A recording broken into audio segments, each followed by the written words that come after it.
To the candidates, and I don't care if you're running for office for the state legislature and you're new to the process, or if you are an incumbent, one of our few truly constitutional conservative incumbents that's going to be running again.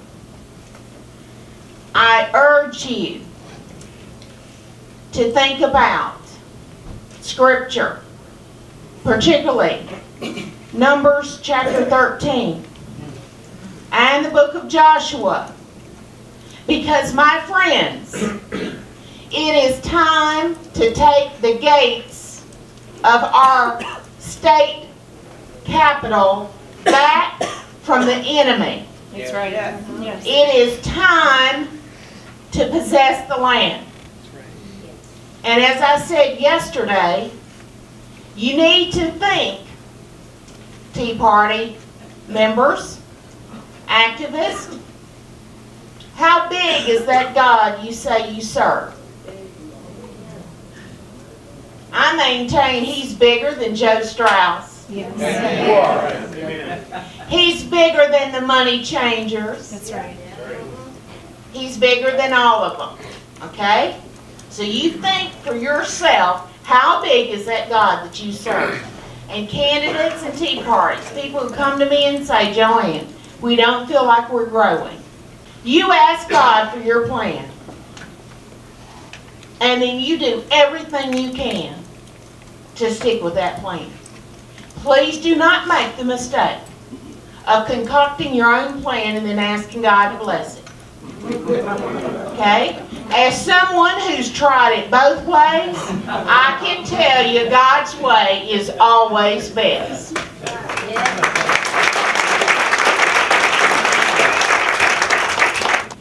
Now, friends, there's a lot that I could tell you about the Texas budget and the process.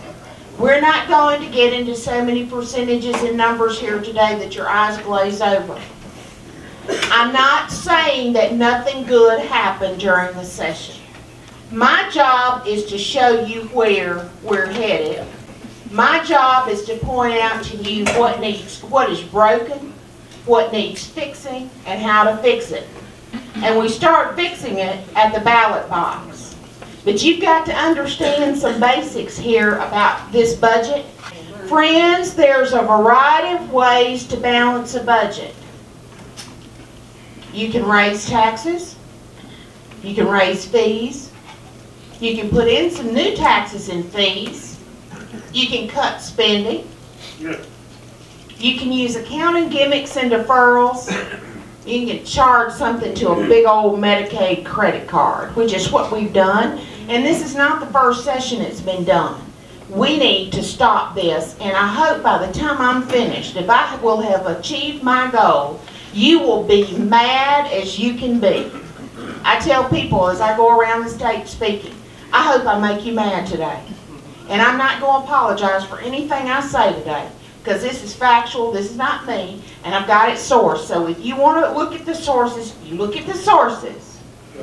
Joe Strauss and his leadership team crafted a budget that intentionally hurt conservatives. They did that so that the media and liberals could gin up a bunch of anger and hound conservatives and try to break their will. We have a post up right now. What did we call it? The anatomy of a hustle. Anatomy of an establishment hustle. We're being hustled right now into raising taxes. And it's the first thing, if you went to agendawise.com, it's the first thing that you see there. And I encourage you to read it, because it goes through how Strauss was in El Paso, maybe yesterday, maybe 2 days ago, playing this exact tune for people. Oh, you know, the kids. They didn't lift a finger to find cuts anywhere else. They cut everything from the place that they knew it would tug on your heartstrings to cut from, which is public school.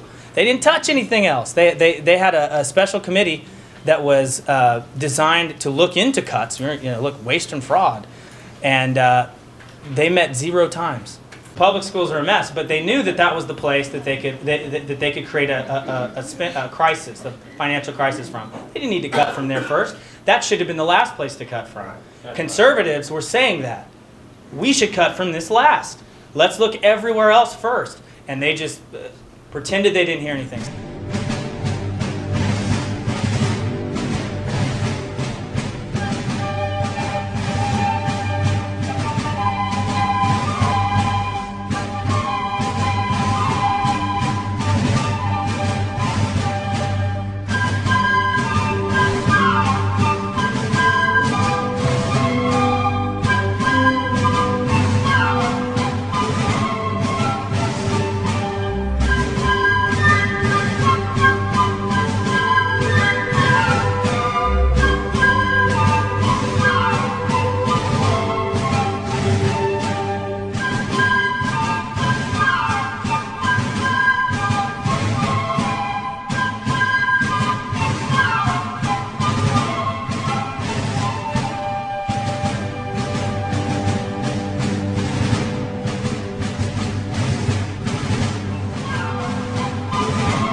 But now we're not going to debate today on whether or not the people who put this together are nice people.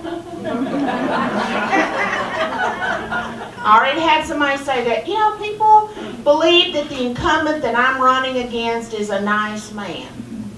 Let me tell you how I address the issue of niceness.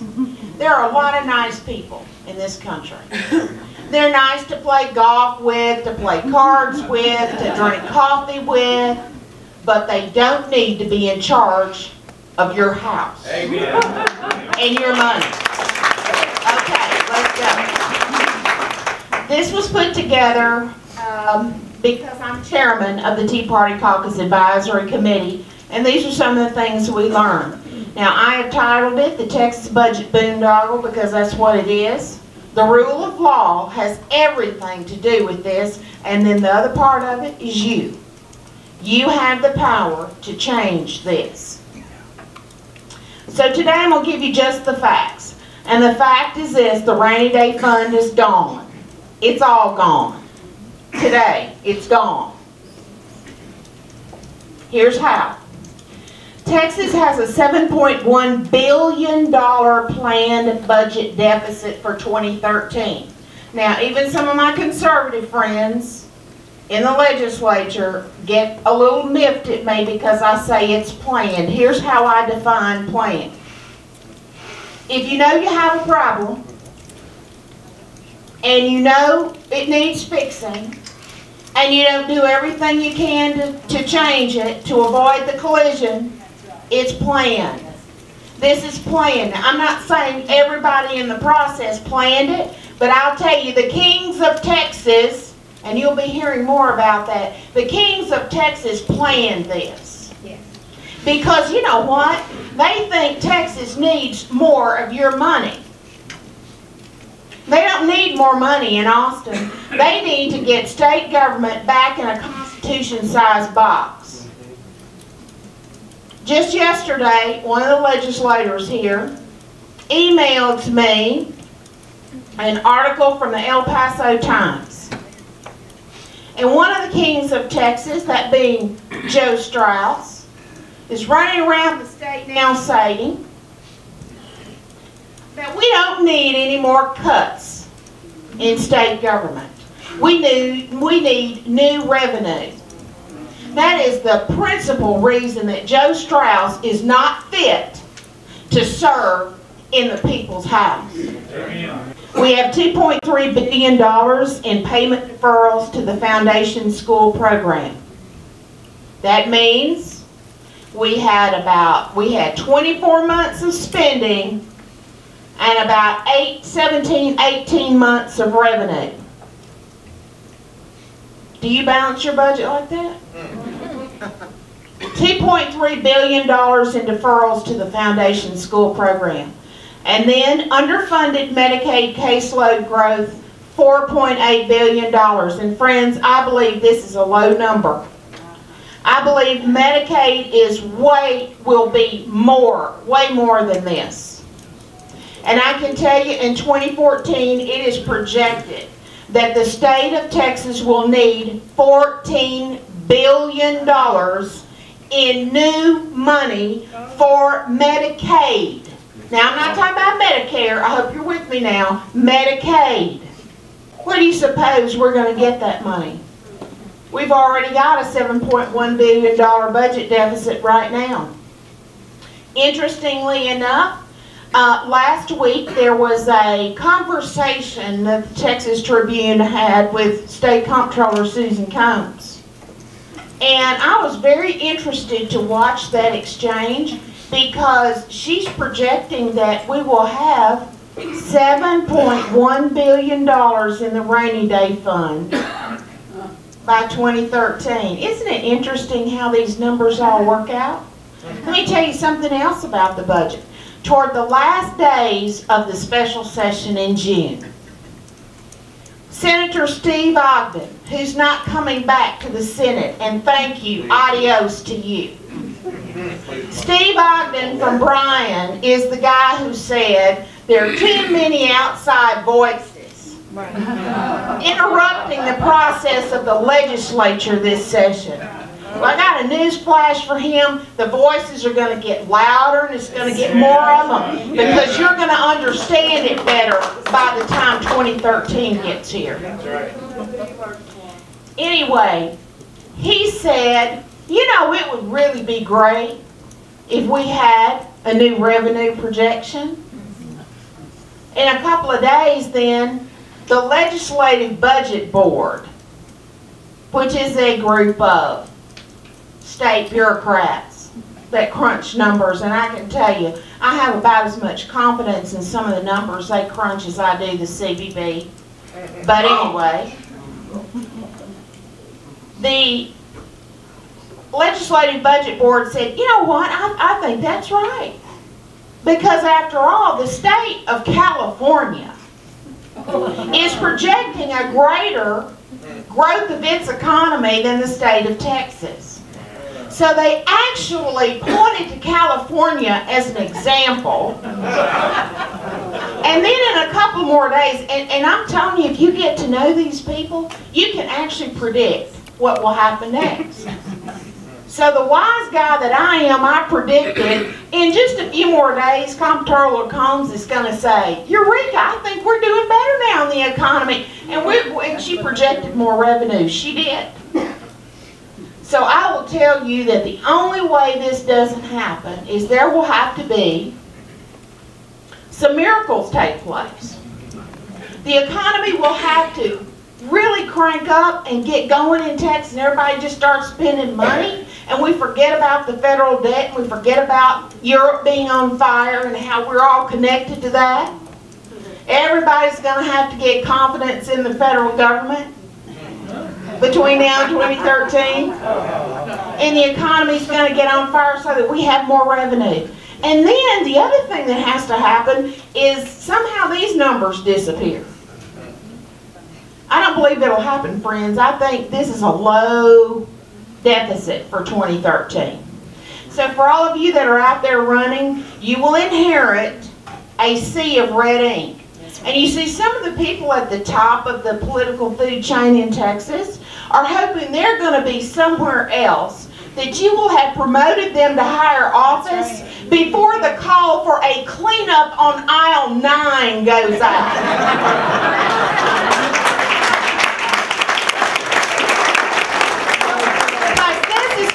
A mess, friends. A real mess. And they're the ones that are running around the country going, hey, I tell you what, the first thing you do to solve the federal government's problem is you don't spend all the money. Well, guess what? Some of those people saying it help spend all the money. Now, I'm not the only one saying this. This is a quote from the Texas Public Policy Foundation. Talmadge Heflin wrote this. Budget writers had to rely heavily on gimmicks and one-time fixes like a $2.3 billion payment deferral to the foundation school program and underfunding Medicaid caseload growth to the tune of $4.8 billion. Perhaps even worse than these budget shenanigans is the fact that despite having a golden opportunity, remember that supermajority? Yes. Lawmakers failed to make any substantive changes to how and why state government spends money. That's the problem, folks, and that's what we've got to fix. Now let me tell you what they did. And the Republicans, the Texas Senate Republicans led the way. That's right. Anybody here from the Lubbock area? Anybody got Robert Duncan as your senator? Because if you do, and if you have friends and neighbors that care about liberty and care about this state, they need to fire Robert Duncan. He's not the only one, but he led the way.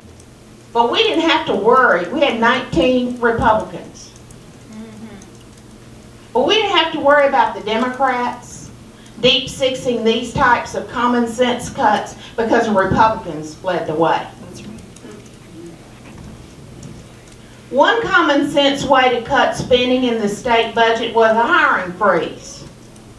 A hiring freeze means you have vacant positions and you just don't fill those vacant positions. Now let me tell you, we exempted corrections, your prison system, your criminal and civil courts, and law enforcement.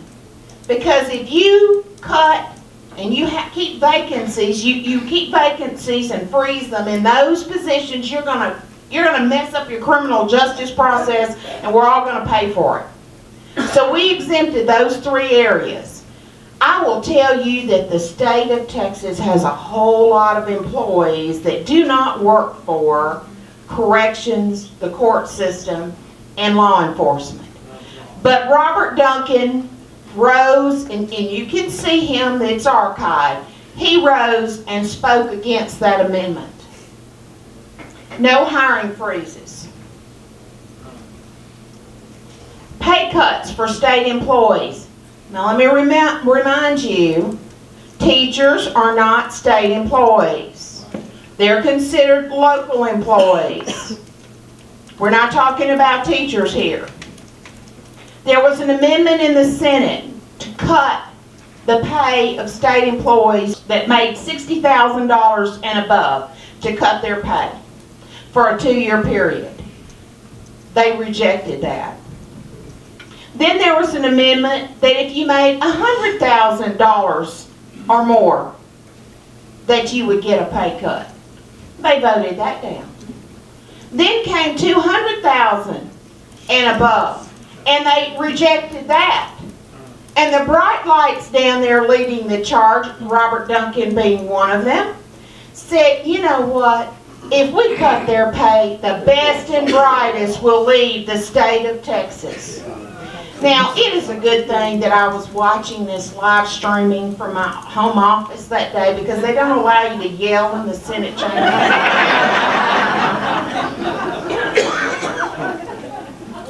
But I said, you mean to tell me that you people down there think that all the best and brightest employees are going to leave the state of Texas and go to a state where they can pay income tax? Oh yeah, they really will. Now here's the other thing. Overlapping, duplicated agencies, departments, and programs. There has been no effort to reduce the size and scope of state government. So I had a legislator respond in the media and said, well, you know, I don't know what they're talking about. So the wise guy that I am, I shot back, well, let's just take natural resources. There are over 23 departments, agencies, and programs that manage natural resources in the state of Texas.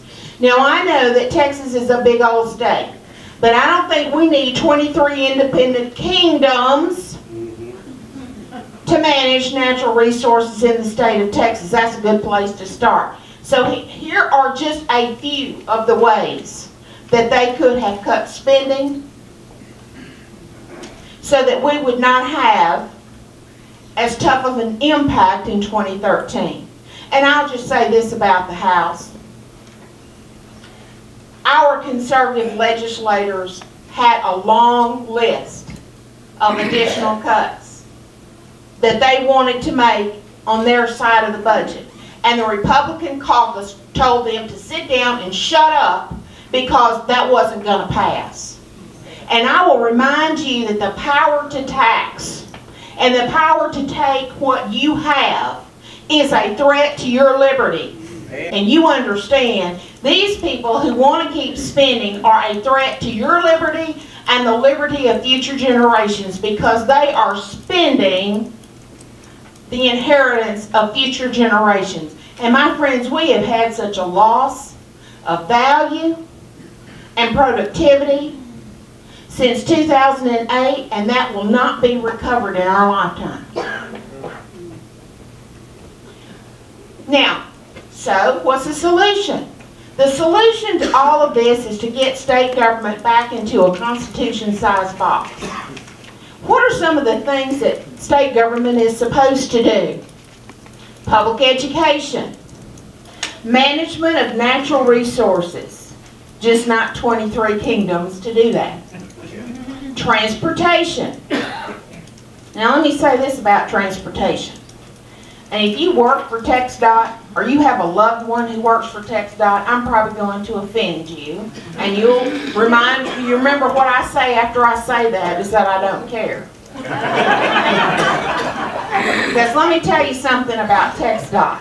It's out of control. It's been out of control for a long time, and I can tell you a lot of stories about when I used to be a county commissioner and the issues we had to deal with. But you watch them in your local communities, because they want to use all kinds of new taxing gimmicks called TERS, tax investment zones, reinvestment zones, to grab your local property taxes to put into a state project that the state should be paying for. Let me also remind you that 47% of the state fuels tax you pay when you fill up your vehicle is diverted to non-road uses. So for people like Senator Bob Dewell, anybody from the Canton, all that area, okay? Senator Bob Dewell, one of the first things he said this past session was, we need to spend all the rainy day fund and we need to raise the gas tax. I will tell you, that also qualifies him to be fired. Because until the state of Texas stops diverting 47% of the funds that are supposed to be going to roads to non-road use and gets TxDOT reorganized the way it should be and held accountable and take their discretionary funds away. Let me tell you about discretionary funds for TxDOT. A brand new freshman rep called me pretty soon after they started the session in January. And he said, you know, Ms. Fleming, the things that you keep saying about TxDOT, they are absolutely true. He said, the engineer in my district called me today and told me, we've got a project that we're starting, just want to let you know, it was approved before you were elected to office. And he said, so we're going to build a turtle fence on this section of road. It seems that a marine biologist who didn't have anything better to do had studied the travel plans, as it were, of turtles crossing a certain section of road. And he had estimated that 120 turtles a year met an untimely death because they were crossing the road at an unfortunate time. Now, I don't have anything against turtles. I don't hate turtles, okay? I think I used to have one as a pet when I was a kid. But I will tell you that this turtle fence, this one turtle fence, to keep these 120 turtles from crossing the road at the wrong time, cost $600,000. $600,000. And to make it worse, when this state rep said, oh my gosh, no, you're not doing that in my district because I can't defend that and they'll blame me for it, the engineer actually said, well, we can make it a little less obvious and we can camouflage it with, you know, with the guardrails. And the rep then, I can't repeat what he said. He said, oh no, we're not going to do this and lie about it, so you can't build that blank in my district because I can't defend it. So let me just tell you that while transportation is a core constitutional function of state government, we're doing it very badly in the state of Texas. And they don't need a hike in gas tax to fix this. They will have to prove to me that is going to be the last resort. Because I maintain that if they got the project priority straight and transportation was focused on eliminating congestion in metro areas and focused on maintaining the roadways, the drainage, and the bridges, and we stopped building parks, bike trails, and walking trails, we'd have a little more money to take care of the priorities. Now, I don't have anything against parks either. If I had time, I might sit in one. But it is not a priority when we have the kind of budget problems we do. So they need to stop with the parks, stop with the bike and walking trails, and let's put this money so that we can have efficient transportation of people and commerce in this state. Now, another core constitutional duty is the justice system. We've already talked about that. That's your civil and criminal jurisdictional courts, law enforcement, correctional, and prison systems. Now, the last item here is because the state of Texas took the first dollar of federal funds for health care. That means HHS and Medicaid is part of what we do here. These are the constitutional duties of Texas state government. You will not see on this list things like the Arts Commission, the Film Commission, Historical Commission. Those are all very noble things, but they are not core constitutional functions of state government. And let me get into this issue, a first principle called legal plunder. Legal plunder is when you don't want to pay for a project in your local area, but you're willing to hire your elected official to put a bill up that will pick the pockets of taxpayers across this state. I don't care if your courthouse is preserved. I don't live there. I hope you don't care if mine is. Do you see what I'm saying? If you want to preserve a courthouse in your local county, you need to figure out how to pay for it. Governor Rick Perry has line item veto power over all of this nonsense. We asked him to veto this. He did not.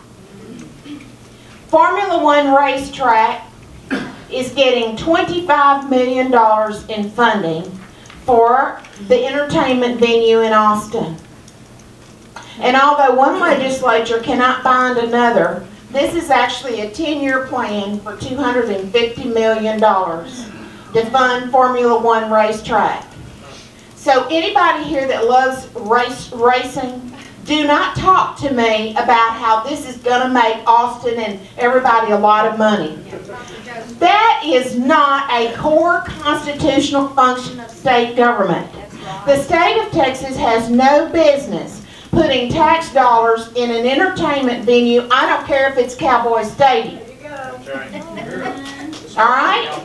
So whatever that needs to settle out in the crowd, you just think about it. If you are sick and tired of government spending us into oblivion, you got to stop having your pet projects you want them to fund. Because when you ask them to do this nonsense, you are feeding the beast and they are stealing your liberty. Now, we had legislators in the House who stripped this out of the budget on the House side and on the Senate side. And the way that they were able to do it, I said to a couple of legislators, I said, this is the way you sell it.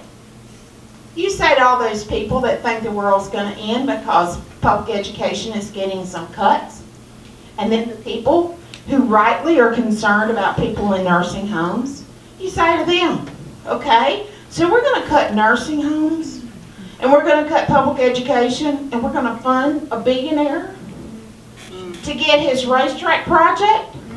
I said, you get support for this. So we had support on the House side and the Senate side, but let me name a name here. And if she comes to your community running for lieutenant governor, she needs to have t-shirts printed up. I heart Formula One. Because Comptroller Susan Combs, this is one of her baby projects. And she called legislators and said, this is going to get put back in the budget. And so it went back in conference committee. Every time we got it stripped out, she and others got it put back in. So I'm just saying, we got a long way to go in getting our state house in order. See that little pig there? I guess you thought that pork only existed in Washington, D.C. We have plenty of it in the state of Texas. And if you think Solyndra is a story that is just indicative of Washington, D.C.'s mindless handing out of tax dollars, there's a list that I've dubbed Governor Perry's Slush Fund, and yes, I said Governor Perry's Slush Fund. There you go, come on. We're handing out millions of dollars to companies like Countrywide, Washington Mutual. I could just sit here and name names. That is not a core constitutional function of state government. And I don't care if you call it economic development. You need to remember this. A president or a governor does not create jobs. That's right. Government's responsibility is to do its core constitutional function and then get the heck out of the way and let the entrepreneurial spirit of the American people and that thing called competition create jobs.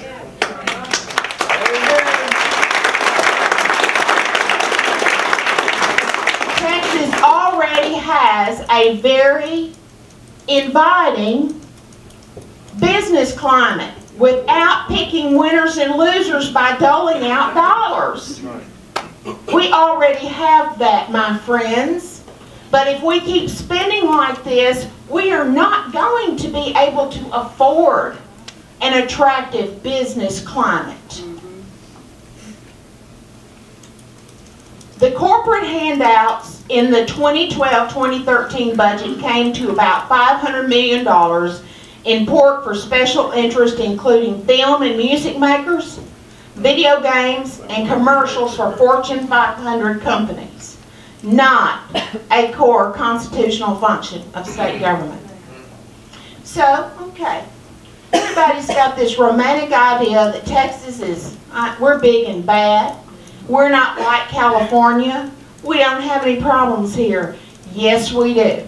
I love that Texas swagger as much as anybody does. But it only matters if you got some facts to brag about. This is not anything to brag about. Between the years of 1990 and 2010, state government spending grew 300%. Now, some of the bright lights in the legislature will say, oh, but Joanne, that's not, that's not general revenue, that's all of it. Friends, where did they get the money from? I don't care if some of this 300% in state government spending is money we got from the federal government. Where did the federal government get it from? They got it from us. And I will tell you that way too much of our state government spending is tied to pulling down the maximum number of federal dollars. Which leads me to a very vexing problem that I don't quite get. What is it with this on-again, off-again love affair we have with federal funds for education? 1 minute we don't like it, by golly. And then the next minute our state is suing the federal government to get its cut. That is a bit schizophrenic for me. I don't get it. We either like it or we don't. We either like the strings or we don't. They are counting on you being too stupid to follow the process. Amen.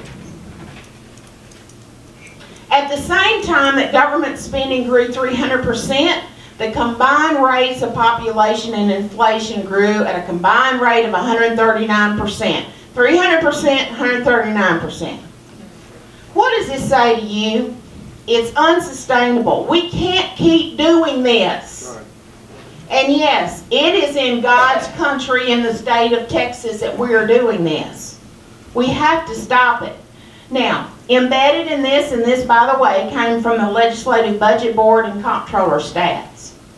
Health and Human Services spending rose 406% during this period, and education spending 276%. So anybody that says that the state of Texas has not spent extra funds on public education is not intellectually honest, and that's the nicest way I can say it. The Texas legislature failed in the regular session and the special session to end sanctuary cities in Texas, and this should not stand. Right. This was Governor Perry's emergency item in January. He still, after pressure, thought it was important enough to put on the special session in May and June. It still didn't happen because they played political games. It passed in the House during the regular session and in the Senate during the special session, because in a special session, the Senate, the rule of 21 does not apply.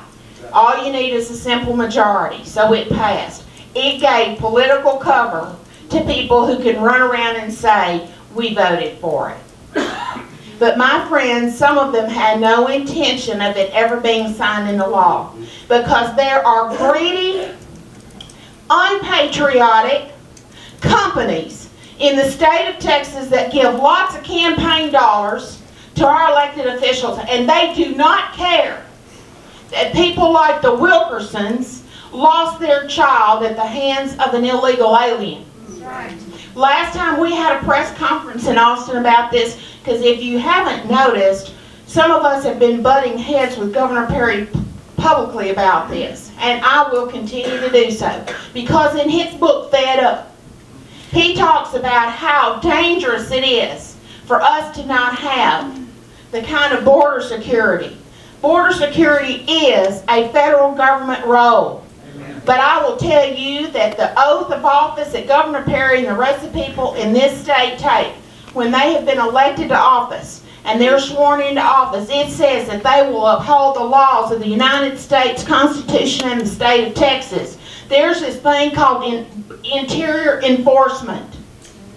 They are there to protect your life, your liberty, and your property. And they are not because they've sold out to business interests that want cheap labor. These cheap labor people also exploit the illegals who work for them, because they don't care if those illegals have health care or not. They send them to the social safety net so that we can pay for them. And I will say this right now, any Republican who doesn't want to uphold the Constitution and the laws we already have on the books to deal with this, you might as well go ahead and say you're an open borders, anti-sovereignty Republican, and be done with it.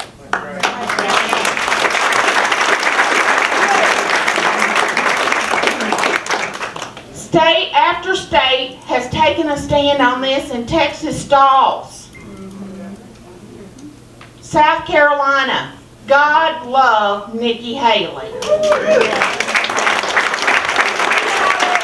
Because she told the big business people, the cheap labor people in her state, you know what, yeah, it may cost us some jobs, but we're about state sovereignty and upholding the rule of law. And I will tell you, friends, whether it is making sure your local government holds to contract law in your local government, or whether it applies to this, if we do not have the rule of law in this country, we have chaos. And that is what we have. Because I'm going to tell you, there's a story that will be coming out probably pretty soon.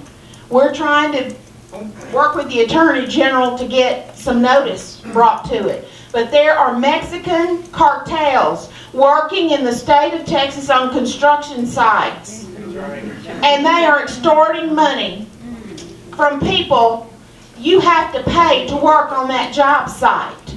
There is rampant discrimination. They will not allow a black person to work on the job site, and if you're white, if you don't speak Spanish, you don't work there. That's right. That's all they speak. These people will kill you if you go against them. But there's a reporter in Houston with Houston 51. You need to look for those stories. They are quite eye-popping. I sent those stories to the Deputy Attorney General to ask him if Greg Abbott would look into it. I want to know why. Why is there no state official that's on top of this right now? Why do you not know about it? We cannot let Mexico take over the sovereign state of Texas.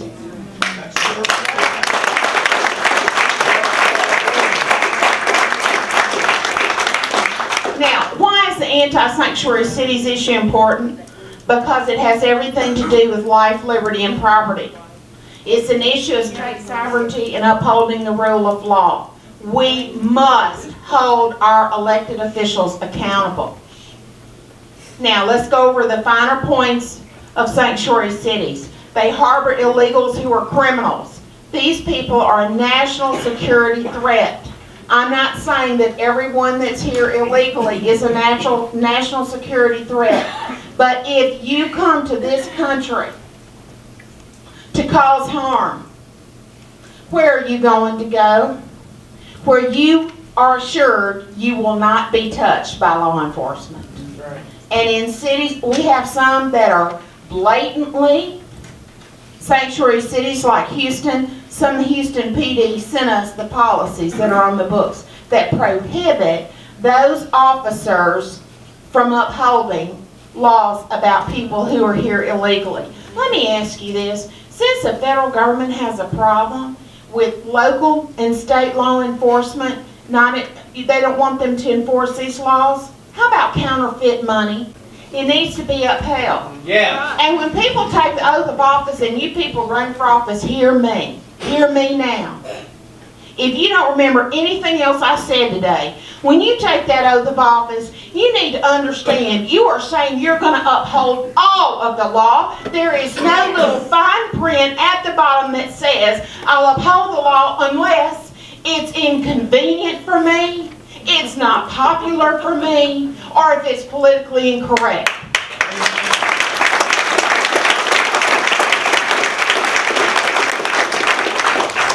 Sanctuary cities harbor those who are a threat to the lives of citizens of legal immigrants. Too many law enforcement officers, citizens of legal immigrants, have lost their lives at the hands of illegals.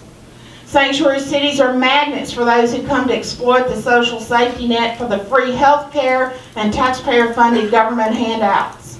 They are magnets for those who want to work under the radar, and they are also supportive of cheap labor interest. Taxpayer-funded social services and jobs should go to citizens and legal residents, period. Yeah. And as for the new polls that say that illegal immigration is no longer important to the people of the United States, jobs are the most important thing. Friends, you cannot have an honest conversation about jobs, about the cost of health care, about the cost of education, or about the state deficits if you don't include in it illegal immigration, because there is a cost. Sanctuary cities also allow Mexico and other countries to exploit our lack of enforcement. So grassroots Texans should be fed up. When we visited with Governor Perry on June the 28th, I was sitting as close to Governor Perry as I am talking to Sharon Roberts right here. And I said, Governor Perry, please do not start your presidential campaign unless you deal with the issue of banning sanctuary cities in the state of Texas. Amen. I said, you can call the legislature back in for another special session, and they ought to be able to do it in about 3 days. Amen. The House has a bill, Mr. Zedler. The House has a bill, the Senate has a bill. It shouldn't take them but about 3 days to work out the differences. Heaven help an elected official who will put their political aspirations in front of life, liberty, and property. So we told Governor Perry, we also believe that you have, as the Chief Executive Officer of this state, the authority to issue an executive order because the Texas Constitution is clear. In the issues of law enforcement, the governor has executive authority. Other governors have taken care of this by executive order. Governor Perry, will you do that? Texans don't need, don't want, and don't deserve the games being played by establishment politicians in Austin. And that brings me back to my original point. We have to throw these people out of office. They're a danger to your life, liberty, and your property. You cannot afford these people anymore. I'm telling you, friends, the days of electing a nice guy or a nice gal, that if that's all your criteria, or that they have an R behind their name, you're part of the problem too.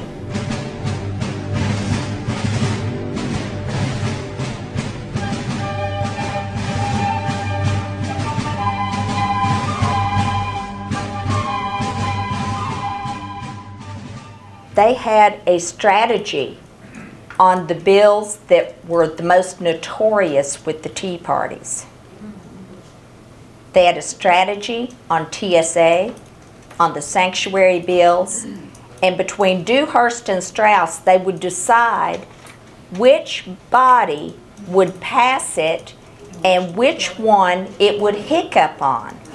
And they said, we've got to do this intermittently between the houses so the Tea Party doesn't single out one half of our body.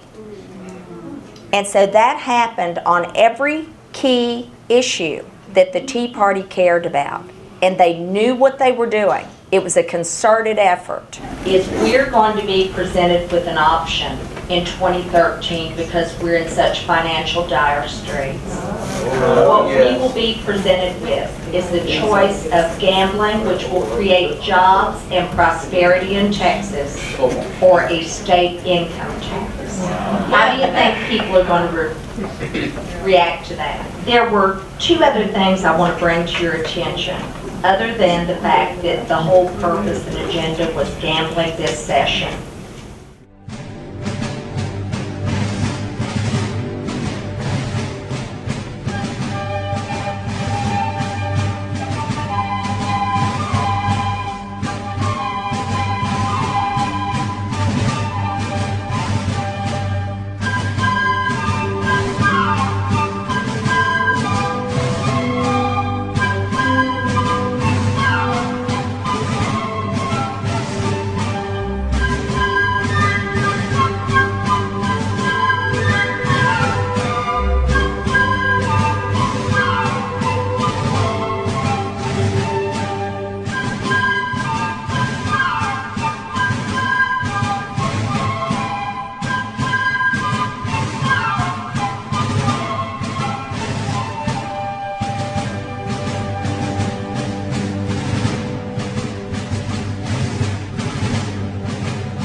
Now, these are new, these are updated. If you think about the state and local debt clock that's on the national debt clock, did you know that when you combine state and local debt, we have over $213 billion in debt in this state? That's $8,300 of debt per person. We spend $40 billion over revenue in this state. When you combine state and local government, and for heaven's sakes, don't forget to hold your local officials accountable. We have almost 1 million people unemployed in this state, and 4.125 million people on food stamps. Is that something for Texas to be proud of? So, did we have a Texas budget success? If kicking the can down the road and delaying tough decisions is wrong in Washington, D.C., what makes it right for Texas? Why is it right to defer all these things and use accounting gimmicks instead of cutting the size of state government? If waste is wrong in Washington, D.C., with overlapping, duplicated agencies, departments, and programs, why is it okay in the state of Texas? And if crony capitalism and pork barrel spending is wrong for Washington, why do we tolerate it in the state of Texas? The bottom line is this: only you stand in the way of Texas becoming California, and I'm not kidding with you. We're closer. I hope you understand. We're closer than you thought before I start. We need constitutional conservative leadership at City Hall, county courthouses, school boards, Austin, and Washington, D.C. My friends, we have a lot of work to do. We have every reason to fight for our state and for our country. Will you? Will you? You need to ask yourself that question. Will you keep fighting when you're too tired to fight anymore? Will you fight when people call you names? Will you? Yeah. I told you, you've got to lose your fear of man to do this and to be effective. Because you got to know what you believe, how to apply those principles that Chris Hand talked about to everyday life, and get out and preach it and demand it.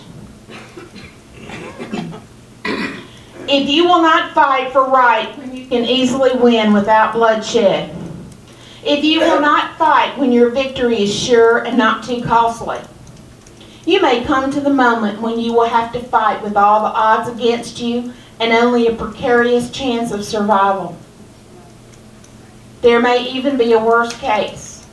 You may have to fight when there is no hope of victory, because it is better to perish than to live as slaves. Amen. Sir Winston Churchill.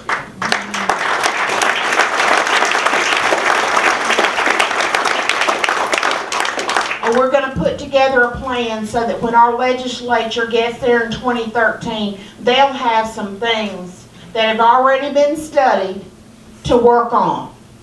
And then when we find out who wins in the primaries and we know what we've got to work with, we're going to work with anybody that's been newly elected that wants to take on restructuring the government of the state of Texas.